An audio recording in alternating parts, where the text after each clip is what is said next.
my beautiful people, welcome to my channel. If you don't know me already, my name is Rachel. I graduated from Clemson University back last spring, and I am here to share with you one of my craziest stories I have from college. You know how everyone just happens to have that college roommate? Let me be the one to tell you, you're not the only one. I just so happen to have one of those that college roommate stories. I can't wait to share everything with you guys, so let's get started with the video. It's maddening that you make me smile, even at times when no one else can. When I get overwhelmed and I want the world to fade away just for a while. This one required some Taco Bell. I had to get a Baja Blast because it was just one of those moments where I know I was gonna talk a lot, and the Baja Blast is just so refreshing. To give you guys some context, I literally just got off work. It is currently 12 a.m. and I figured I would film this video because why the heck not? I have lots of energy because of the sole fact that I just literally had Taco Bell. And look who decided to join us! My little baby angel kitty. Hello, you wanna say hi? She's like, Mom, please let me go. This is crazy. I actually just found out that our birthdays are a week apart, so that is really, really cute. I love the fact that we're both October babies. So you're an October baby. I haven't even started the story. So let's get started. When I was a freshman in college, I already had a place of work. Literally my first day of school, I started my first day of work at Clemson, and this job was working at one of the apartment complexes at Clemson called Bixby on College. It just so happened to be the complex that I lived at for 2 years when I was in school. I worked at Bixby, and when I signed my lease, my freshman year roommates were not sure where they wanted to live as far as apartment complexes were concerned, because I just so happened to be like several steps ahead of them as far as the apartment complex game was. My freshman roommates decided to live at another complex than I did at Bixby. With that being said, I got placed with 2 other random roommates, which in my opinion, like when I was a freshman starting out, I thought it was fine because I didn't mind living with random roommates. I loved meeting new people. I still do. But would I do random roommates again? No. I've been there, done that like Pitbull. The girl I will be talking about, I don't follow her anymore. I've pretty much blocked her on all platforms just because of the situation at hand. I highly doubt she will be seeing this video. And honestly, if she does, I don't care. Circling back, I never met my roommates at all. Like, I didn't know their names. I didn't really know anything. I went through the process. Even though I had a job at Bixby, I was never told who my roommates were, which I kind of understand. It's like fair housing laws. I found out my roommates' names. I got their contacts somewhere around like June or July, right before my second year. I had made a group chat with all 3 of us together, and I was like, hey girls, like so excited, you know, yada, yada, yada. You know, all the new vibrant energy, you know, we're just meeting each other. For confidentiality reasons, I will be renaming both of my roommates from my second year. We'll call the problematic roommate Ella and my other roommate Jenna. So I had Ella and Jenna in a group chat all together. I was so excited to meet them. I just so happened to be on a cruise when I met them. Honestly, things were great during the group chat. Both Ella and Jenna were communicating. They were very sweet girls. Like, everything was great. Everyone was so happy and bubbly and excited to meet. There was a point in our group chat where we decided, hey, let's start talking now about what we're going to be bringing to our apartment. I'm very much that type of person that I like to be put together, but I absolutely love to be that type of person that has the most aesthetic apartment. Anyways, me and Jenna were both on the same page with that. We're gonna be bringing this and she's gonna be bringing that, and you know, so we already had a list going. And then I was like, you know what, let's structure it out and like split it between all of us, right? Like, that's not hard. That's what roommates do, right? They split everything. That's how it should be. Jenna and I had agreed on our side of the list. Ella, on the other hand, didn't really respond as much. I mean, she was kind of wishy-washy about it, which I guess is okay because in her situation, she was coming from Massachusetts. She's originally from Boston, which, by the way, it's really funny because I'm originally from New York. I was born in New York, Long Island. My other roommate lived in Staten Island, which is also New York. And then this girl was from Boston. There's always been a Boston, New York type of feud. If you're from the North, you get it. Like, there's always just a feud between New Yorkers and people from the Northeast, especially Boston. Any type of sports, for example, I like the New York Giants. I like the New York Islanders. Like, for basketball, I'm told you don't like the Celtics. You don't like the Boston Bruins. The Boston Red Sox. You don't like the Boston Red Sox because I'm a Yankee. That's how I was raised. It's just a little rivalry between New York and Massachusetts. But in any case, me and Jenna knew already that we both were from New York and she was from Massachusetts. She was at a summer camp. She was like a camp counselor, I think, or something along those lines. She had communicated with us that she was going to come in really late. Like,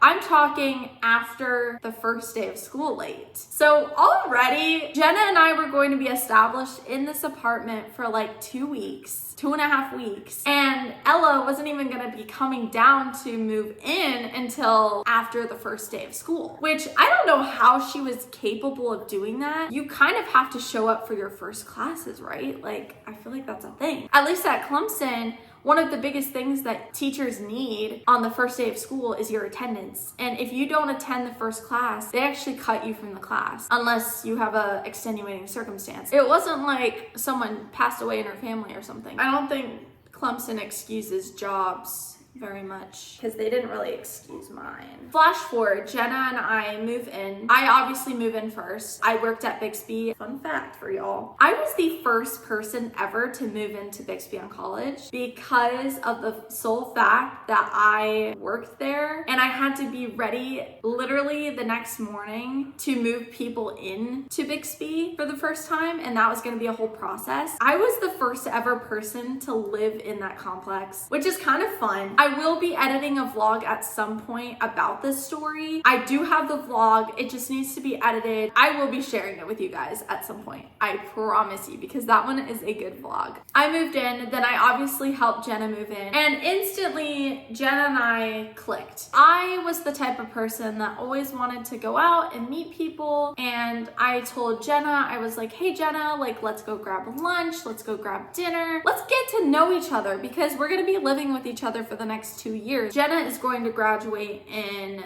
spring 2025, and that was the class I came in with, but just because of credits and everything from high school, I actually managed to skip a grade, I guess to say. I was supposed to graduate in spring 2025, but I ended up graduating in spring 2024. Jenna and I were the same age is basically what I'm trying to say. Ella was too. Jenna and I had time to bond. By the time 2 weeks go by, Jenna and I have already pretty much established most of the apartment, so really there wasn't much that Ella needed to get. Ella did in fact not get anything for our apartment. Literally all the chairs, all the decor, all of the kitchen stuff was all from Jenna and I. So none of the stuff was Ella's. Ella comes in, she moves in 2.5 weeks later, and we're like, oh, it was so nice to meet you. We met her family. It was great. Like, she was really nice. Everything was solid, right? Like, things were fine. So we thought, okay, great. Like, this is gonna hit off well. After Ella finishes unpacking everything and moves into our apartment, her parents leave, and now Ella is alone. At the beginning, Ella was okay. Every once in a while, Jenna and I would say to Ella, hey Ella, let's go out. Maybe we can go to Moe's. We can grab sandwiches. Like, let's go out together. Let's get to know each other. And every time that we asked Ella to come out with us, Ella would be like, oh, like, I'm sorry, I don't really feel like going. I think I'm gonna stay in tonight. Jenna and I were really trying. We were like, we really want to get to know her. We really are trying to become friends with her because we don't want her to feel like an isolated roommate. Like, we want her to feel like a friend of ours. I never like to treat people badly. I never do. I love everyone, even if they have done me wrong. It's just heartbreaking to know, especially as someone who likes to talk to people and become friends with people. It was really bothering me the fact that Ella would not want to be friends with us. You know, every once in a while, Jenna and I would bring friends in and we would have friends over and we would try to include her in on the activities, but she never would. She would just stay in her room. And we'd be like, hey Ella, we would even knock on our door. Ella, come join us out. Like, we're watching the Clemson football game, or just little things like that. Cooking dinner together. Let's all hang out like in the room together. I don't know. We just thought it was very weird. Maybe it was a week after Ella officially moved in. We started noticing noticing some changes with Ella. Not just the obvious ones of her not hanging out with us. Ella obviously would buy food, overstock on food. And whenever she would cook, she would like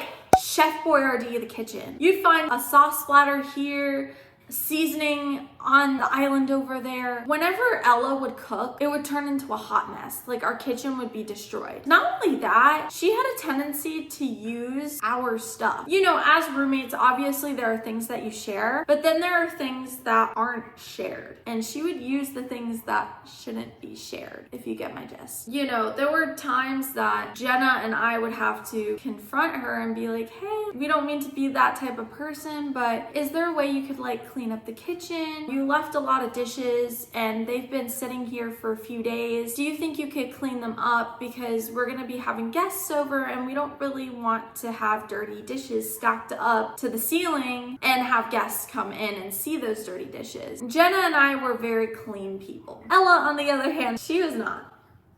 At first, Ella would be like, yes, of course, like, yeah, I'll clean up. It's no problem. I'm sorry. She would kind of clean, but not really. Like she would just kind of do, I don't know what to call it. She wouldn't put her full effort into cleaning the kitchen, even if she was the one who created the mess. Or she would kind of half clean her dishes. It was kind of weird, to be honest. There became like a tipping point a few weeks after that Ella would not listen to us and she would like leave dishes stacked. She would keep the kitchen Chef Boyardee, and Jenna and I would like talk to each other. We would be like, okay, this is a little strange here. She should be cleaning up after herself, but she never did. So sometimes I would clean up after her because I just could not stand seeing the mess anymore. Dishes being in the sink, that's one of my biggest pet peeves. Leaving the stove dirty, like stuff like that. It was kind of hard too because Ella, whenever she was in the apartment, she would just run to her room.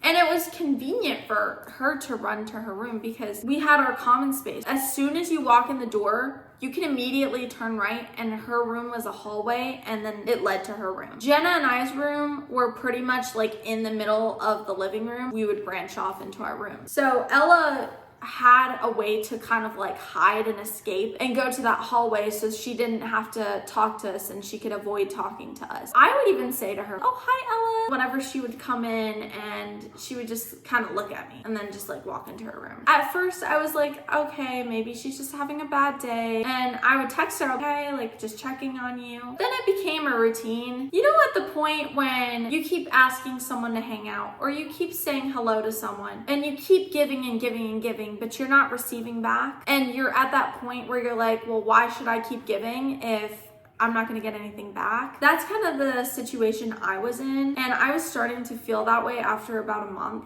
of living with her. So I just kind of gave up. I gave up talking to her every day. I gave up saying hello to her. I gave up inviting her to my dinners with my friends or with Jenna. And we just decided to do our own thing. Me and Jenna's relationship grew, whereas Ella just kind of was the isolated one. Anyways, that was the normal, okay, she's that third roommate talk, but this is where things get interesting. In September, I remember I spoke to Ella. It was at the point that Clemson has a tendency that they're very on top of apartments and leasing people up for apartments like around early to mid-September. I was talking to Ella about it because I wanted to see like, hey, is she signing? Is she not signing? I have no idea. And so I asked her and she said yes, like that she was re-signing for another year. Ella had brought some friends over for a pregame because she was in Cayo. So she had some Cayo friends over. And I remember talking to some of her Cayo friends. Now, mind you, she told me that she was re-signing, right? When I spoke to her Cayo friends, they were like, oh no, she's actually living with us next year.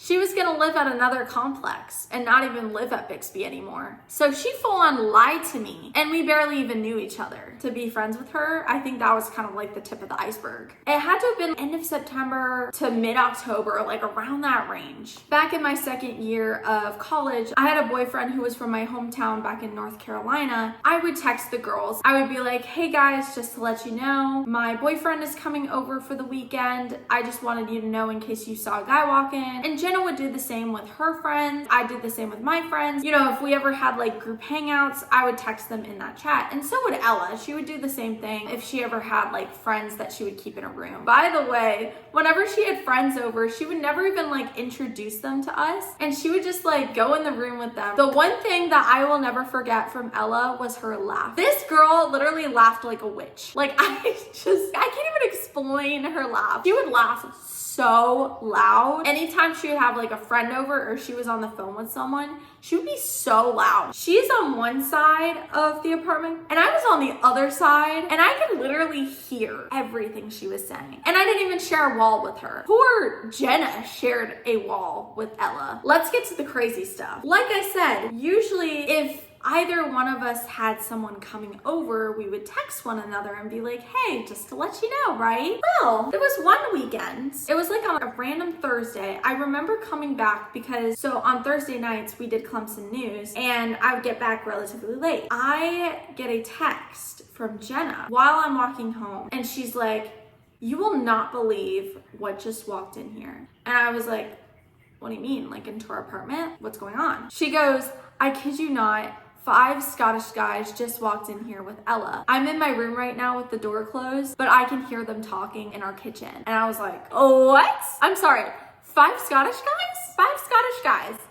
Okay. So I come back and I walk into Ella and the 5 guys being in the apartment. I don't even know how to imitate the Scottish accent. They were like, you know, hi, nice to meet you. My name's Lee. They're all introducing each other to me. And I'm just like in awe. I'm like, you know, I'm kind of giving Ella the eye. What are they doing here? And Ella's like, oh yeah. So these 5 Scottish guys will be staying with us for the next 5 days. What? 5 Scottish guys are gonna be staying with us for the next 5 days. These 5 Scottish men that are grown men are staying with 20-year-olds, 19, 20-year-olds.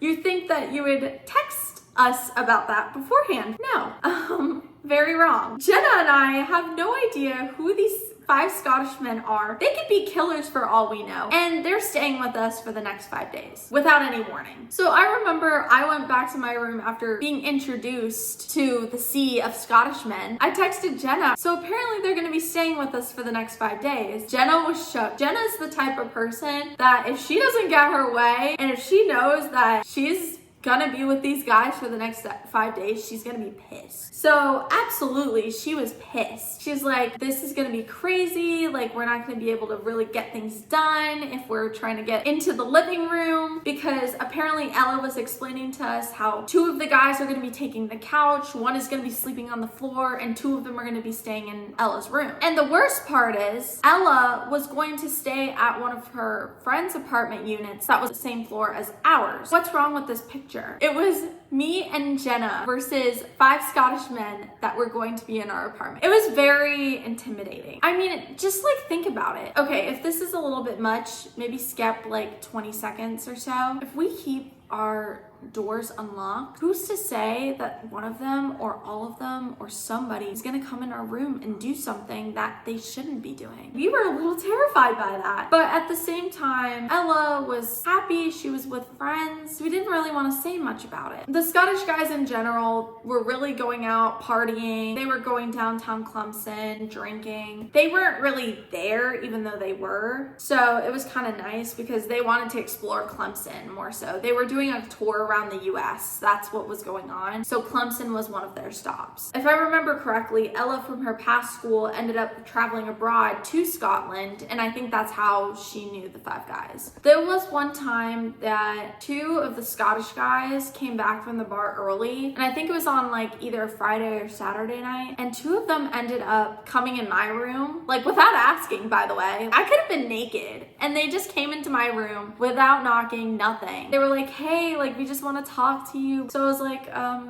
okay. So I started talking to them, and I mean, they were really nice guys. Like, it wasn't a big deal. But it was kind of weird to me because, mind you, I had a boyfriend, but they were like barely in pajamas and they were sitting on my bed, like with me in my bed, because I was about to go to bed. It was just a little bit uncomfortable, and I mean, thankfully none of them did anything to me. I mean, I don't know, we just talked. I got to know them. They were telling me about their hometown in Scotland. They were telling me stories. They were telling me about their night out and how like the other 3 guys were still partying. I mean, for me, I was just like, as long as they didn't like touch me or anything, that's what mattered to me. They were respectful about space as far as that was concerned. That was Friday or Saturday night. And then Saturday or Sunday night, I can't remember. One of the Scottish guys, not the 2 that I was with. Remember, I told you that Ella was not in her apartment. She was staying at her friend's apartment while the 5 Scottish guys took up our entire apartment. Ella was not in her room. And this guy, I guess he had the key to the apartment, so he scanned himself in. It was like maybe midnight or 1 o'clock. Me and Jenna were still up, but in our separate rooms. So I just remember hearing the knob go off,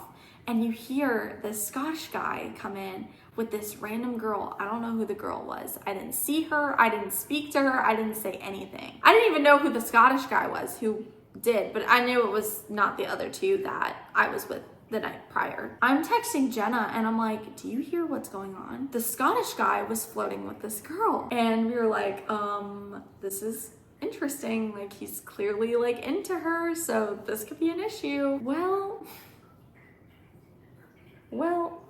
this Scottish man and the girl went into Ella's room and they were pretty loud in there. If you get my gist, you understand. Unfortunately, Jenna shared a wall with Ella, so she heard everything. The fact that that Scottish man brought another girl that wasn't Ella into Ella's bed. I mean, I wouldn't want to have another man bring a girl into my bed. I think you guys can fill in the gaps as far as how much yelling I received on text from Jenna about how embarrassing this was, or secondhand embarrassment she had. I think that was the craziest thing that happened when the Scottish men were there. At the end of their time that they spent with us, the unsolicited time that we did not ask for, guess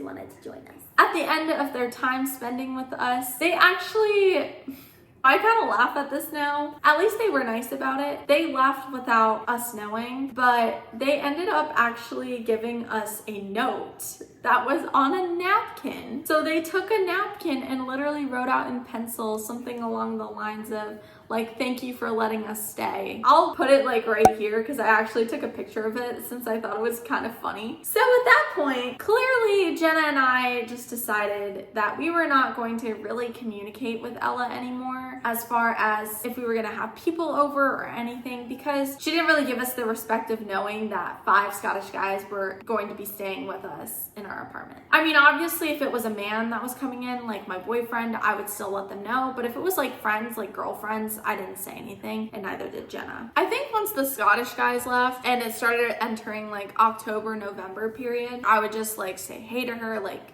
just a brief hi. She would just walk and go into her room, eat in her room, do everything in her room, not engage with us at all, even though Jenna and I would literally sit down in our kitchen and eat dinner together. Like, she wouldn't even join us. I will say there was one day that I remember being out in the living room and I overheard Ella kind of talking about us. I don't want to say like she was calling us names or anything like that. Sorry, the cat was trying to eat something, so I was doing that. But it wasn't like she was trying to like say mean things about us, but it just seemed like she wasn't saying anything positive about us either.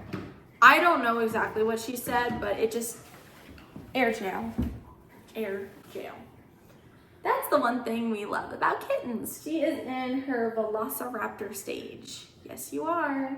Yes, you are. You're in your velociraptor stage. So I remember her kind of talking about us. But once I found out about that, I was just like, okay, we did absolutely nothing to you. I'm a little upset about that. When I spoke to Jenna at one point, she was telling me that she could hear across the wall of her talking about us. So we kind of got it confirmed that she kind of talked smack about us. Moving on though, towards the end of that last month, we barely saw her. We would just keep finding her traveling somewhere, somewhere. She would be off in the Caribbean. She'd be up in Massachusetts. She'd be at Tulane. She'd be at New Orleans. It was just like she was traveling so much. And we were like, should we be concerned?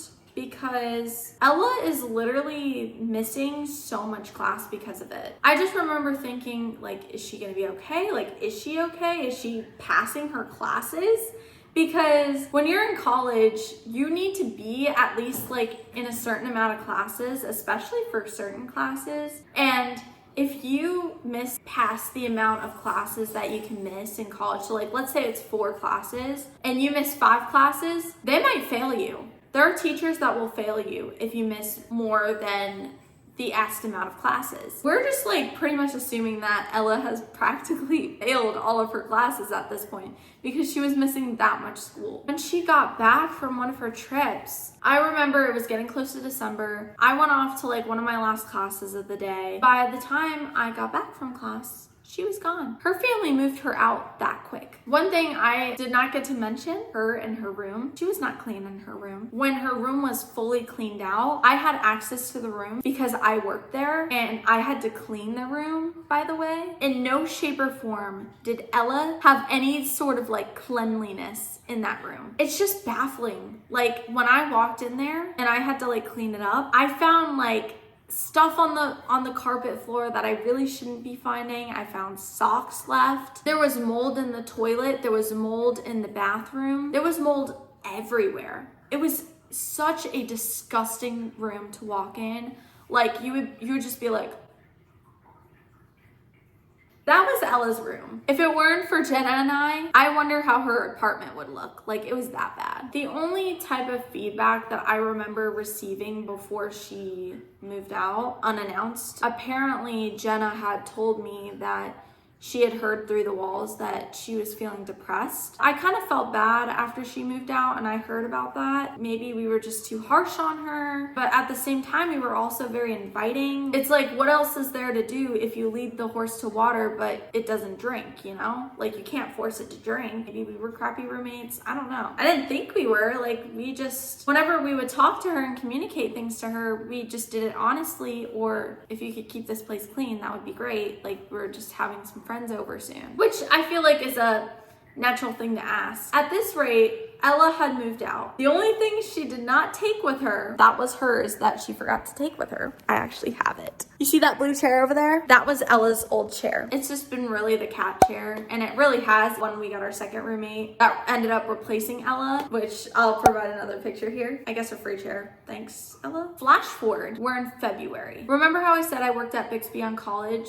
at Clemson? Let's dive into it. I worked as a community assistant at Bixby, and basically what a community assistant did was we were the ones to help sign leases for people that wanted to live there. We would do marketing, we would create TikTok videos, Instagram reels, all of that type of stuff to boost the community. Me and we called them the Bixby Boys. If you are one of the Bixby Boys and you are watching this video, I love you so much and I miss you. I miss you, I miss you, I miss you. We had just received new management. Our general manager, she was maybe like a week on the job. Like that's how new she was. We also used to take calls, like whenever calls would come through to the office. One day we received a call from the office, so I'm like calling them. I'm like, hey, like here, maybe I'll use a phone. I pick up the phone and I'm like, hi, this is Rachel with Bixby. How may I help you? And I remember getting a call from this man. And he was like, you know, I just find it absolutely ridiculous how we have to pay for our daughter's rent, even though our daughter moved out back in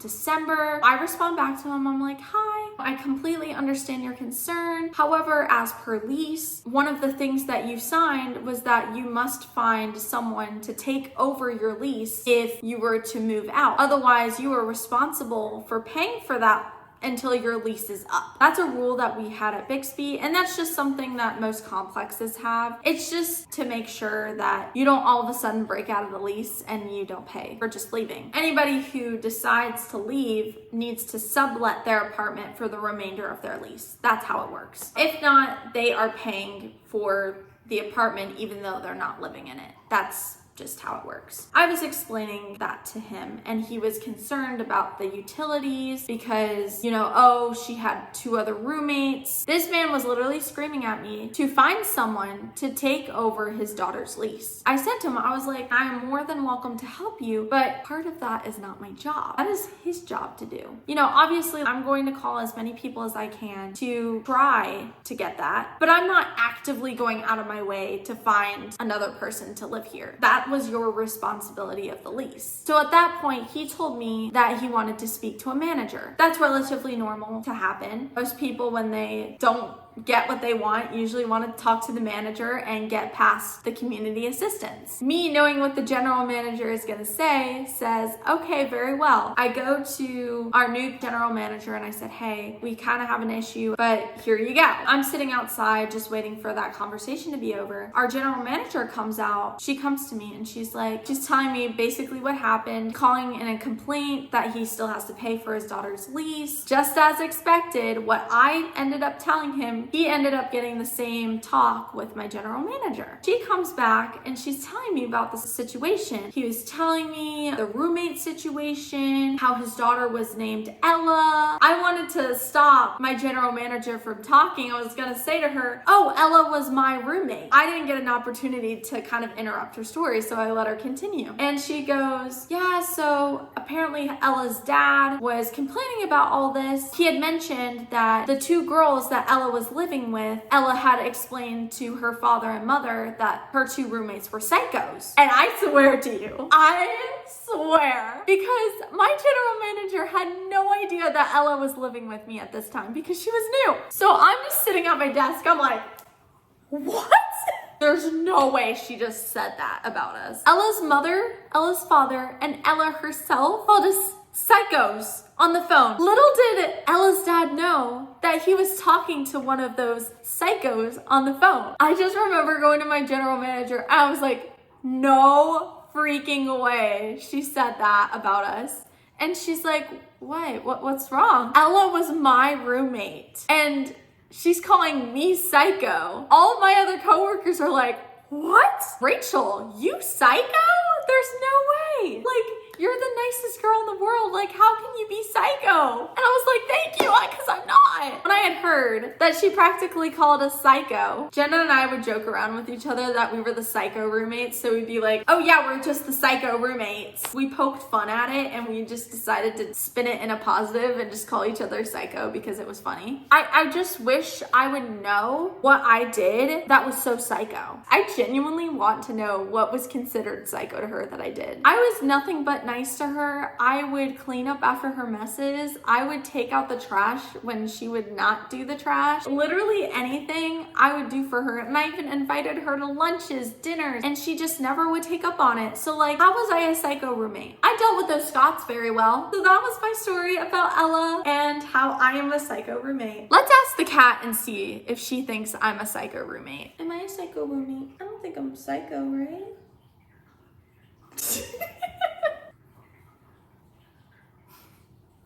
She's so cute. She's like, get me out of here. Maybe I am a little psycho, guys. That is pretty much my crazy roommate story that I have. She was probably the craziest roommate I had. I don't think there's anything that could really top that situation. But I hope you guys enjoyed my crazy roommate story. I hope it was somewhat educational. Definitely comment down below if you have any tips on how to deal with crazy roommates. In the meantime, thank you so much for joining me in this video. If you like this video, be sure to like and subscribe. I love you guys so much and I can't wait to share more story times like this. I think this is probably one of my favorite story times because it's been the one time in my life I've been called psycho, so I think it's kind of funny. In the meantime, continue to love yourself, stay golden, and I will see you guys in my next video. Bye!